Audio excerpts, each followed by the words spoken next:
महोदय, ये धर्म ही तो है जो समय समय पर राजनीति में होने वाले मानवता के खिलाफ कृत्य को रोकता है। धर्म ही तो है जो राजनीति में मानवता को सर्वोपरि रखता है। महोदय, अगर राजनीतिक दल जो संवैधानिक प्रणाली के महत्वपूर्ण अंग हैं, अगर वही धर्म पर चर्चाएं नहीं करेंगे तो धर्मों से जुड़ी बुरी अवधारणाओं को कैसे हटाया जा सकेगा। हमारे विपक्षी साथी यह कहने में लगे हैं कि धर्म का राजनीति में होना नीति विरुद्ध है, परंतु महोदय, हम सभी ने देखा, चाहे वो सती प्रथा हो, दहेज प्रथा हो, महिलाओं के अधिकारों की बात हो, या फिर हाल ही में ट्रिपल तलाक जैसे बुरे प्रचलन को हटाने के लिए इन राजनेताओं द्वारा जो कानून लाया गया, क्या ये मानवता के विरुद्ध है।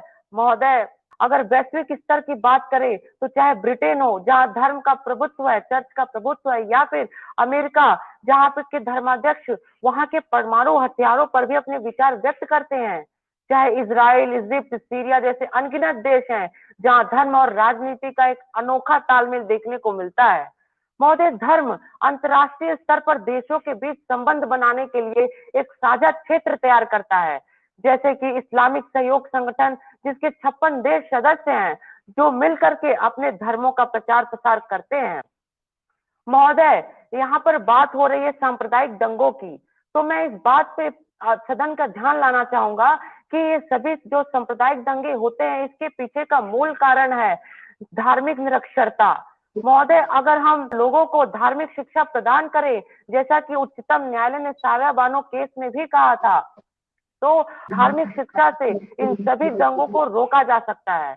महोदय, मैं कहना चाहूंगा कि समय की मांग यही है कि धर्म पर बड़े स्तर पर चर्चाएं की जाए, जिससे लोगों में मानवता, परोपकार, देश उद्धार जैसे नैतिक मूल्य बने रहें और इस 21वीं सदी में हमारे अस्तित्व पर आंच ना आ सके। और इसमें सबसे महत्वपूर्ण भूमिका आम लोगों से जुड़े यही राजनीतिक नेता सबसे महत्वपूर्ण भूमिका निभा सकते हैं। महोदय, महात्मा गांधी जी ने कहा था कि जो लोग ये कहते हैं कि धर्म का राजनीति से कोई मतलब नहीं, उन्हें यही नहीं पता कि धर्म का क्या अर्थ है। इसीलिए मैं अंत में अपने सभी तथ्यों को प्रस्तुत करने के बाद यह स्पष्ट कर देना चाहता हूं कि राजनीतिक संस्कृति में धार्मिक विश्वासों का होना सदैव रहा है और आगे भी रहेगा। धन्यवाद। A22 मेरा एक प्रश्न है आपसे। जैसा कि आप जानते हैं कि भारतीय संविधान में मेंशन है कि भारत एक धर्मनिरपेक्ष राष्ट्र है, और आपने देखा भी होगा कि जब हम ये कहते हैं कि भारत एक धर्मनिरपेक्ष राज्य है तो इसका मतलब ये है कि जो राज्य को चलाने वाले हैं, राष्ट्र को चलाने वाले हैं, वो सभी धर्मों का के प्रति सद्भाव रखेंगे। क्या आपको ऐसा नहीं लगता कि जो राजनीति में जो धर्म का इस समय प्रयोग किया जा रहा है वो कहीं ना कहीं समाज के अंदर वैमनस्यता और एक अलगाव की भावना विभिन्न धार्मिक लोगों के बीच कर रहा है, के मध्य कर रहा है क्या? धन्यवाद महोदय। महोदय, सबसे पहले तो आपकी इस बात पे मैं अपनी सहमति व्यक्त करते हुए कहना चाहूंगा कि कुछ अराजक तत्वों के द्वारा कभी कभी इस धर्म जैसे पवित्र धार्मिक विश्वासों का किन्हीं तत्वों के द्वारा दुरुपयोग किया जाता है, लेकिन साथ ही साथ हमारे संविधान के अनुच्छेद 25 में धर्म के आधार धर्म का प्रसार करना उसकी अनुमति दी गई है। और अगर हम बात करते हैं जो ये ऐसे अराजक तत्व हैं, अगर ये धर्म को प्रयोग करके या तो वोट लेने की बात हो या चुनाव में लोगों को भटकाने की बात हो, तो इस पे चुनाव आचार संहिता हो, रिप्रेजेंटेटिव ऑफ पीपल्स एक्ट हो, या फिर आईपीसी सीआरपीसी के कई ऐसे धाराएं बनी हुई हैं जो इन लोगों पर नकेल कसती हैं कि वो धर्म का दुरुपयोग न करें। इसीलिए हमें सतर्क होना पड़ेगा, हमें धार्मिक शिक्षा को अपनाते हुए ये सही गलत का फर्क करना पड़ेगा कि धर्म वो है जो हमें सत्मार्ग पर चलने के लिए प्रेरित करता है, न कि ऐसे कृत्यों को करने के लिए प्रेरित करता है जो कि मानवता के खिलाफ कुठाराघात है। धन्यवाद। जब आप धार्मिक शिक्षा की बात करते हैं तो धार्मिक शिक्षा से आपका क्या मतलब है? धन्यवाद अध्यक्ष महोदय।